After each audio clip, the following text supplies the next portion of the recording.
Hello friends, welcome to BSK competitive Adda YouTube channel.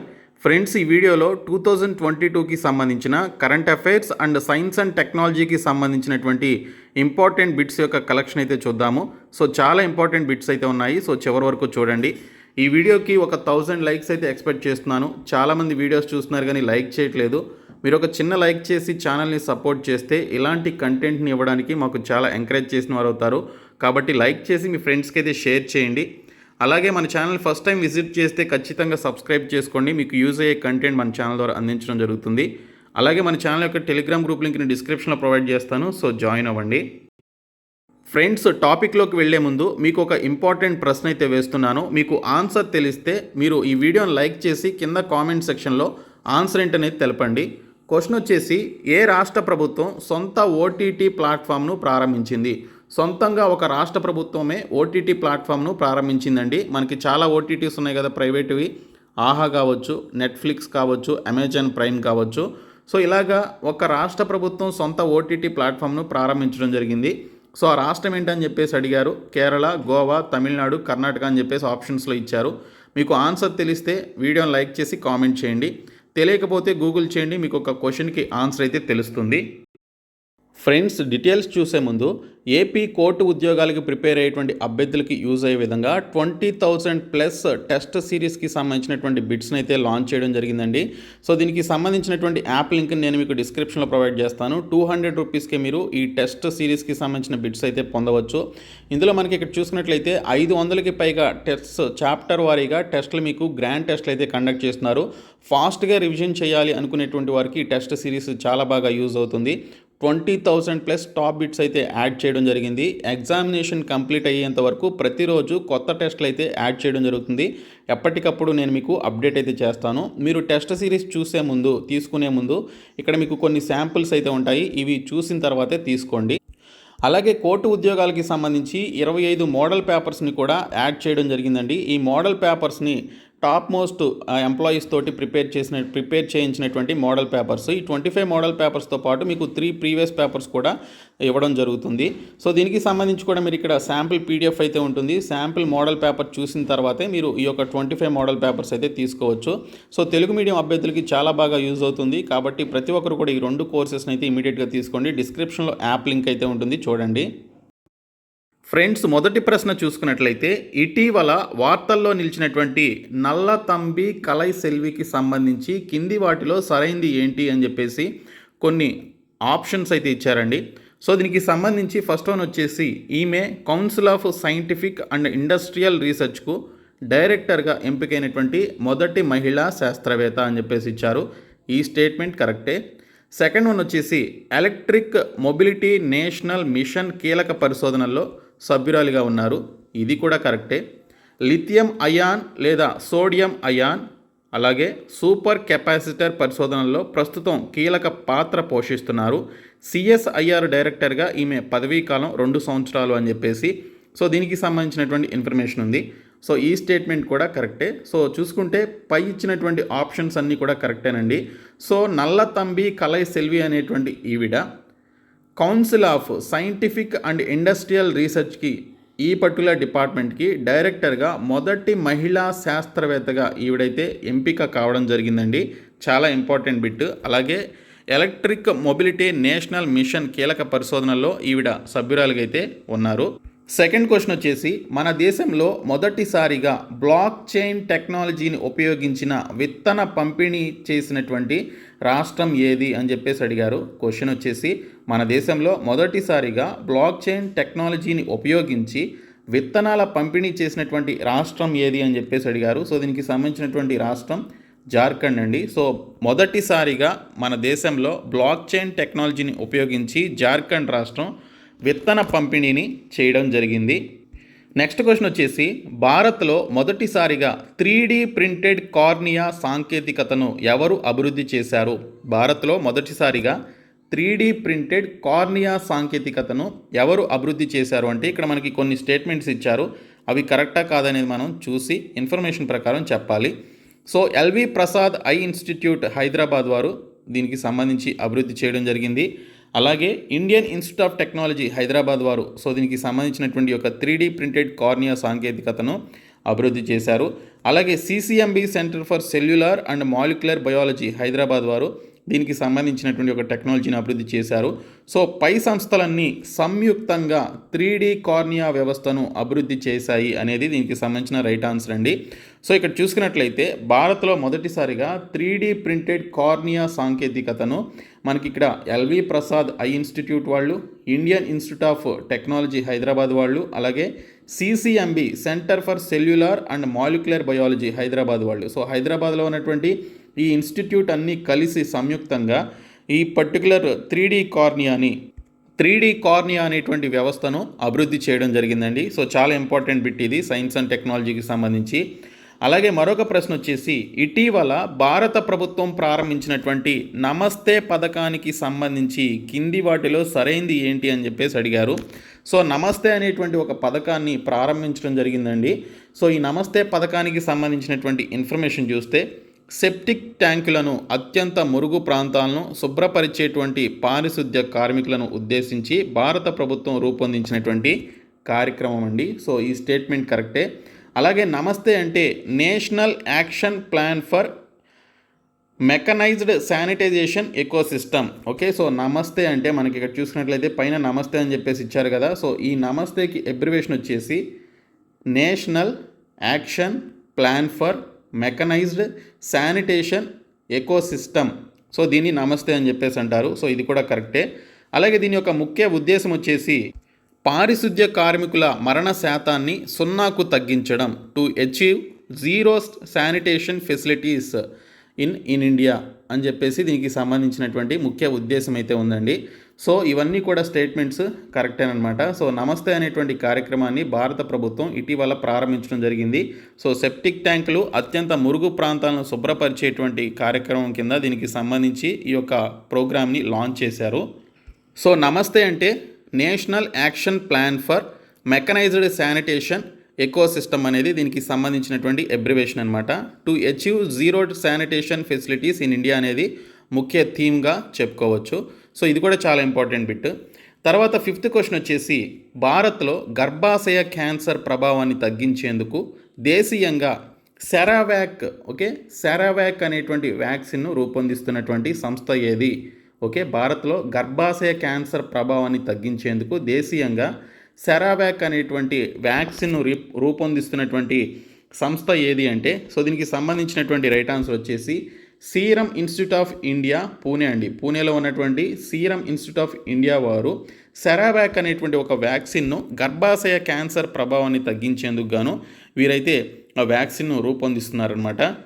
Next question వచ్చేసి భారతదేశంలో మొదటిసారిగా zoonotic virus ద్వారా సంభవించేటువంటి monkey పాక్స్ను ఎక్కడ గుర్తించారు?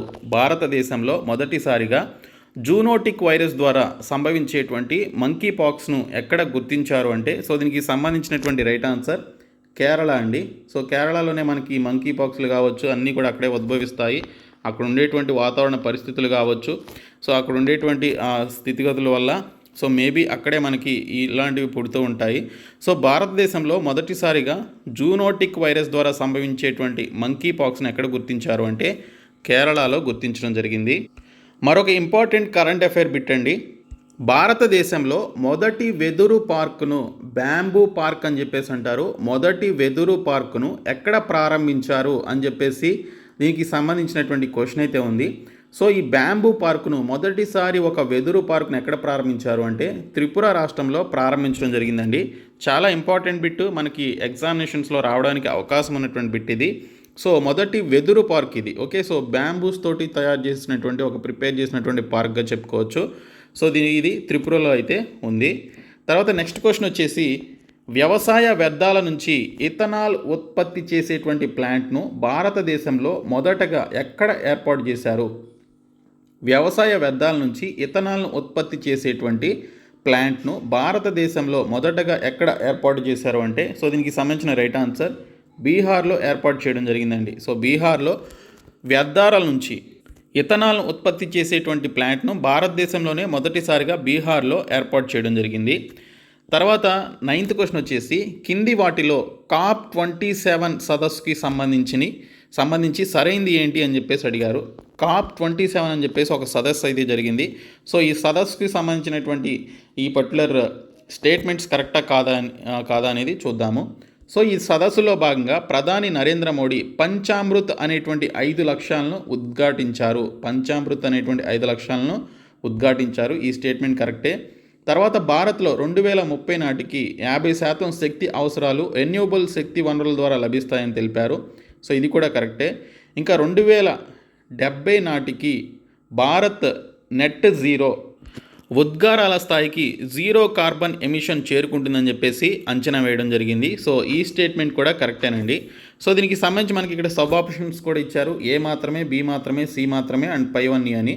సో ఇక్కడ పై ఇచ్చినటువంటి స్టేట్మెంట్స్ అన్నీ కూడా కరెక్టేనండి. సో దీనికి సంబంధించి ఇక్కడ చూసుకున్నట్లయితే COP27 సదస్సుకి సంబంధించి పంచామృత్ అనేటువంటి ఒక 5 లక్ష్యాలను పెట్టడం జరిగింది. 2030 నాటికి 50% శక్తి అవసరాలు, రెన్యూబుల్ శక్తి అవసరాలు సో దీనికి సంబంధించి లభిస్తాయని చెప్పేసి తెలిపారు. అలాగే 2070 నాటికి భారత్ నెట్ జీరో ఉద్గారాల స్థాయికి జీరో కార్బన్ ఎమిషన్కి చేరుకుంటుందని చెప్పేసి అంచనా వేయడం జరిగింది. సో పై ఇచ్చినటువంటి స్టేట్మెంట్స్ అన్నీ కూడా కరెక్టేనమాట. నెక్స్ట్ క్వశ్చన్ వచ్చేసి భారత్లో ఏ సంవత్సరం నాటికి కార్బన్ ఉద్గారాలు 1 బిలియన్ టన్నులు తగ్గుతాయని COP27 సదస్సులో వెల్లడించారు.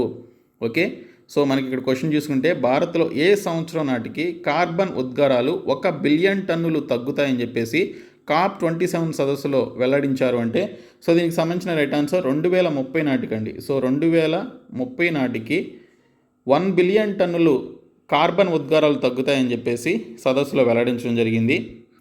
నెక్స్ట్ క్వశ్చన్ వచ్చేసి ఒక ఇంట్రెస్టింగ్ క్వశ్చన్ అండ్ మిమ్మల్ని కన్ఫ్యూజ్ చేసేటువంటి క్వశ్చన్ అనమాట. ప్రాణ స్వస్థ వాయు. ఓకే, ప్రాణ స్వస్థ వాయు అంటే మనం ఏమనుకుంటాం, యోగాకి సంబంధించిన ఆసనాలు అనుకుంటాం, కానీ ఇది రాంగ్ అండి. సో ప్రాణ స్వస్థ వాయు అనేది సో ఇక్కడ చూసుకున్నట్లయితే ఇక్కడ పేర్లు చూడండి, ప్రాణ స్వస్థ వాయు VAU వాయు అని చెప్పేసింది కదా. సో ఇవి విక్రమ్ సారాభాయ్ స్పేస్ సెంటర్ తయారు చేసినటువంటి యాంత్రిక వెంటిలేటర్లు అండి. So Vikram Sarabhai space centre తయారు చేసినటువంటి యాంత్రిక వెంటిలేటర్లకు ప్రాణ స్వస్థ వాయు అని చెప్పేసి పేర్లు అయితే పెట్టడం జరిగింది. సో చాలా ఇంపార్టెంట్ బిట్, గుర్తుపెట్టుకోండి, కన్ఫ్యూజ్ అవ్వద్దు. నెక్స్ట్ క్వశ్చన్ వచ్చేసి ఇంటర్నేషనల్ స్పేస్ స్టేషన్ నుంచి 2024లో ఏ దేశం వైదొలగనుంది? ఇంటర్నేషనల్ స్పేస్ స్టేషన్ నుంచి ఏ దేశం వైదొలగనుంది 2024లో అని చెప్పేసి ప్రశ్న అయితే ఉంది. So Russia international space station నుంచి 2024లో ఈ దేశం అయితే వైదొలగనుందండి. నెక్స్ట్ క్వశ్చన్ వచ్చేసి మన దేశంలో క్వాంటమ్ కంప్యూటింగ్లో అధునాతన పరిశోధనల కోసం ఏ ఉన్నత విద్యా సంస్థ IBM సంయుక్తంగా పనిచేయాలని సంకల్పించాయి? క్వాంటమ్ కంప్యూటింగ్లో అధునాతన పరిశోధనల కోసం ఏ ఉన్నత విద్యా సంస్థ అలాగే IBM ఈ రెండు కలిసి పనిచేయాలని చెప్పేసి ఇక్కడ సంకల్పించాయి అంటే సో దీనికి సంబంధించిన రైట్ ఆన్సర్ వచ్చేసి IIT చెన్నై అండ్ IBM ఈ రెండు కలిసి సంయుక్తంగా పనిచేయాలని చెప్పేసి సంకల్పించడం జరిగింది. దేనిపై? క్వాంటమ్ కంప్యూటింగ్లో అధునాతన పరిశోధనల కోసం ఈ రెండు కూడా కొలాబరేట్ అవుతున్నాయి. 14th క్వశ్చన్ వచ్చేసి అంతరిక్ష రంగ పరిశోధనల కోసం Kalpana Chawla centre for research in space science and టెక్నాలజీని ఎక్కడ నెలకొల్పనున్నారు? ఓకే, కల్పనా చావ్లా పేరు మీద Kalpana Chawla centre for research in space science and టెక్నాలజీని ఎక్కడ నెలకొల్పనున్నారు అని చెప్పేసి క్వశ్చన్ అయితే ఉంది. సో దీనికి సంబంధించిన రైట్ ఆన్సర్ చండీగఢ్ అండి. సో చండీగఢ్లో Kalpana Chawla centre for research in space science and టెక్నాలజీని నెలకొల్పబోతున్నారు. 15th క్వశ్చన్ వచ్చేసి భారతదేశంలో డుగాంగ్ కన్జర్వేషన్ రిజర్వ్ ఎక్కడ ప్రారంభించారు? ఓకే, డుగాంగ్ అనేటువంటి కన్జర్వేషన్ రిజర్వ్ ఎక్కడ ప్రారంభించారు? అది కూడా మొదటి డుగాంగ్ అనేటువంటి యొక్క కన్జర్వేషన్ రిజర్వ్ ఎక్కడ ప్రారంభించారు అంటే సో రైట్ ఆన్సర్ వచ్చేసి పాక్ బే, తమిళనాడులో. ఓకే, సో తమిళనాడులో ఉన్నటువంటి పాక్ బేలో మొదటి డుగాంగ్ కన్జర్వేషన్ రిజర్వ్ ప్రారంభించడం జరిగిందండి. నెక్స్ట్ క్వశ్చన్ వచ్చేసి 4వ విడత ఇండియా క్లీన్ ఎయిర్ సదస్సు ఎక్కడ జరిగింది? 4వ విడత ఇండియా క్లీన్ ఎయిర్ సదస్సు ఎక్కడ జరిగింది అంటే సో దీనికి సంబంధించిన రైట్ ఆన్సర్ బెంగళూరులో జరిగిందండి. సో ఇండియా క్లీన్ ఎయిర్ అనేటువంటి యొక్క 4th సదస్సు. ఓకే, సో ఈ సమావేశం ఎక్కడ జరిగింది అంటే బెంగళూరులో జరిగింది. నెక్స్ట్ క్వశ్చన్ వచ్చేసి ప్రపంచంలోనే అత్యంత వేగంగా పనిచేసేటువంటి సూపర్ కంప్యూటర్లు సంబంధిత దేశాల్లో సరైన జతను గుర్తించండి అని చెప్పేసి మెన్షన్ చేశారు. ప్రపంచంలోనే అత్యంత వేగంగా పనిచేసేటువంటి సూపర్ కంప్యూటర్లు సంబంధిత దేశాల్లో సరైన జతను గుర్తించండి అని చెప్పేసి ఇచ్చారు. సో దీనికి సంబంధించినటువంటి రైట్ ఆన్సర్ వచ్చేసి మనకి పైవన్నీ ఇక్కడ ఫ్రాంటియర్ అనేటువంటి ఈ యొక్క సూపర్ కంప్యూటర్ యూఎస్ఏలో ఉంది. అత్యంత వేగంగా పనిచేసేటువంటి సూపర్ కంప్యూటర్ ఇది. అలాగే ఫుగాకు అనేది జపాన్లో ఉంది. సో ఇది కూడా ఫాస్ట్గా పనిచేసేటువంటి సూపర్ కంప్యూటర్. తర్వాత లూమి అని చెప్పేసి ఫిన్లాండ్లో ఒకటి ఉంది. ఇంకా సియోర్గ్ అనేసి ఇరాన్లో మరొకటి ఉందన్నమాట. సో ఇవన్నీ కూడా చాలా సూపర్ కంప్యూటర్స్గా చెప్పుకోవచ్చు. ప్రపంచంలో అత్యంత వేగంగా పనిచేసేటువంటి సూపర్ కంప్యూటర్లు. కాబట్టి పైన ఇచ్చినటువంటి స్టేట్మెంట్స్ అన్నీ కూడా రైటే. 18th క్వశ్చన్ వచ్చేసి రీసెంట్గా జరిగినటువంటి సదస్సులు అవి జరిగే ప్రదేశాల ఆధారంగా సరైన జతను గుర్తించండి అని చెప్పేసి ఇచ్చారు. సో దీనికి సంబంధించి రైట్ ఆన్సర్ చూసుకుంటే మనకి ఇక్కడ పైవన్నీ అని చెప్పేసి అనుకోవచ్చండి. సో ఇక్కడ మనకి COP25 అనేటువంటి సదస్సు మాడ్రిడ్లో జరిగింది. COP26 అనేటువంటి సదస్సు గ్లాస్గోలో జరిగింది. COP27 అనేటువంటి సదస్సు ఈజిప్ట్లో జరిగింది. COP28 అనేటువంటి సదస్సు యూఏఈలో జరగబోతోంది. సో ఇవన్నీ కూడా రైట్ ఆన్సర్సే, కాబట్టి పైవన్నీ కరెక్ట్ అనమాట. నెక్స్ట్ క్వశ్చన్ వచ్చేసి నేను మీకు వీడియో స్టార్టింగ్లో అడిగాను. సో దీనికి సంబంధించిన ఆన్సర్ అయితే నేను మీకు ఇప్పుడు రివీల్ చేయబోతున్నాను. సో ఏ రాష్ట్ర ప్రభుత్వం సొంత ఓటీటీ అంటే మీకు అబ్రివేషన్ తెలుసా? On the top, okay, sorry, over the top అండి. సో ఓటీటీ అంటే ఓవర్ ది టాప్ అని చెప్పేసి మీనింగ్ అనమాట, ఫుల్ ఫామ్ అనమాట. సో ఈ కొత్తగా ఒక రాష్ట్ర ప్రభుత్వం సొంత ఓటీటీని ప్రారంభించడం జరిగింది, ఓటీటీ ప్లాట్ఫామ్ని. ఆ స్టేట్ ఏంటంటే కేరళ అనమాట. సో కేరళ ప్రభుత్వం సీ స్పేస్ అనేటువంటి ఈ పర్టికులర్ ఓటీటీ ప్లాట్ఫామ్ని ప్రారంభించడం జరిగిందండి. సో భారతదేశంలోనే మొదటి ఒక రాష్ట్ర ప్రభుత్వం, సొంతంగా రాష్ట్ర ప్రభుత్వమే ఓటీటీ ప్లాట్ఫామ్ని ప్రారంభించినటువంటి స్టేట్ అనమాట. సో ఇన్నోవేటివ్ ఐడియాస్ అన్నీ కూడా కేరళ వాళ్ళకే వస్తూ ఉంటాయి. సో అది గుర్తుపెట్టుకోండి. సో ఏ రాష్ట్ర ప్రభుత్వం సొంత ఓటీటీ ప్లాట్ఫామ్ను ప్రారంభించింది అంటే కేరళ. దాని పేరు వచ్చేసి సీ స్పేస్, ఓకే. ఓటీటీ అంటేనేమో ఓవర్ ది టాప్ అని చెప్పేసి ఫుల్ ఫామ్ అయితే ఉంది. నెక్స్ట్ క్వశ్చన్ వచ్చేసి మరొక important bit, IQ, okay. IQ air quality నివేదిక ప్రకారం భారతదేశంలో అత్యంత గాలి కాలుష్యం ఉన్నటువంటి నగరం ఏంటి? ఐక్యూ ఎయిర్ క్వాలిటీ నివేదిక ప్రకారం భారతదేశంలో అత్యంత గాలి కాలుష్యం ఉన్నటువంటి నగరం ఏంటి అని చెప్పేసి ఇక్కడైతే అడిగారు. సో దీనికి సంబంధించిన రైట్ ఆన్సర్ భివాడి, రాజస్థాన్ అండి. భివాడి, రాజస్థాన్ అనేది భారతదేశంలో అత్యంత గాలి కాలుష్యం ఉన్నటువంటి నగరంగా చెప్పుకోవచ్చు.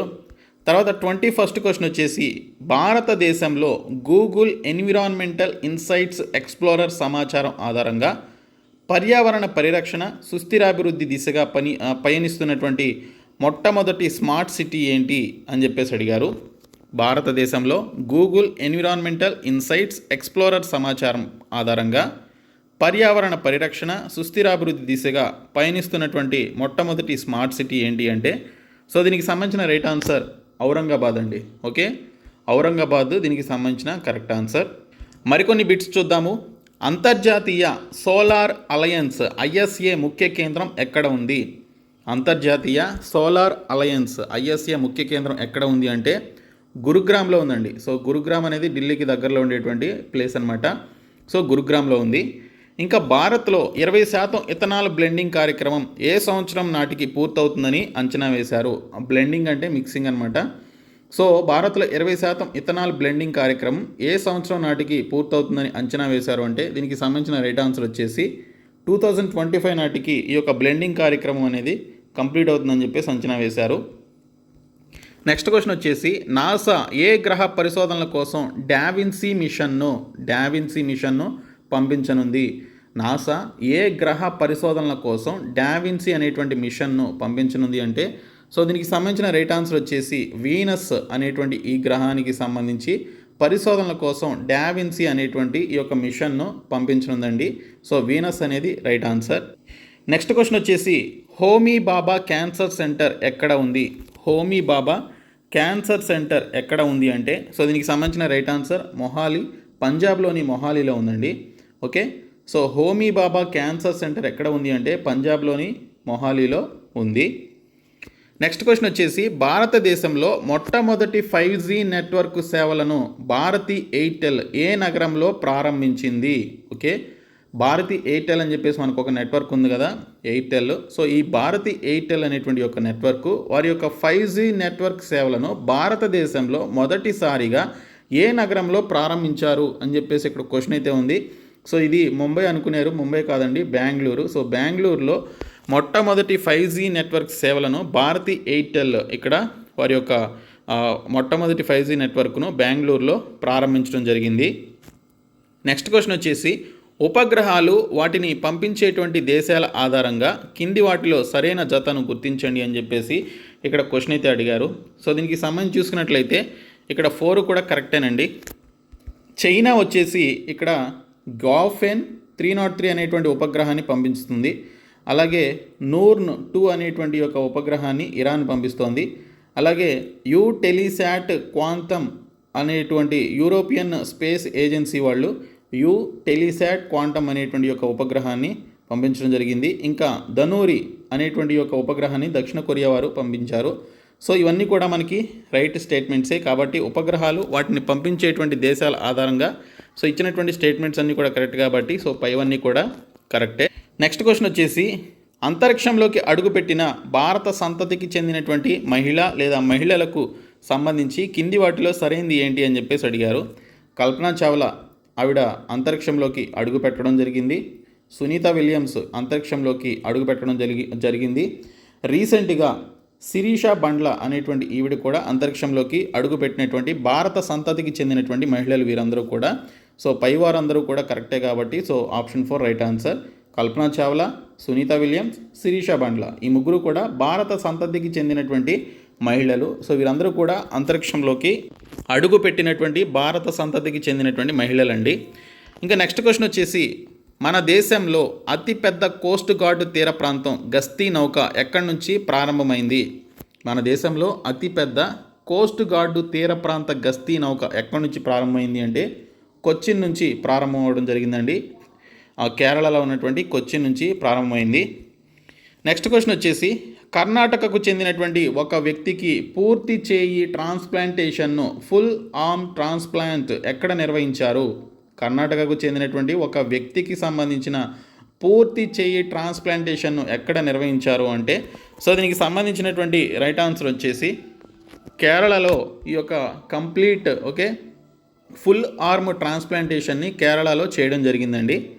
నెక్స్ట్ క్వశ్చన్ వచ్చేసి, స్వదేశీ నిర్మిత హైడ్రోఫ్యూయల్ సెల్ బస్సును కేంద్ర శాస్త్ర సాంకేతిక రంగాల మంత్రి జితేంద్ర సింగ్ ఎక్కడ ప్రారంభించారు? స్వదేశీ నిర్మిత హైడ్రోఫ్యూయల్ సెల్ బస్సును కేంద్ర శాస్త్ర సాంకేతిక రంగాల మంత్రి జితేంద్ర సింగ్ ఎక్కడ ప్రారంభించారు అంటే సో దీనికి సంబంధించిన రైట్ ఆన్సర్ ఆప్షన్ 1 పూణే అండి.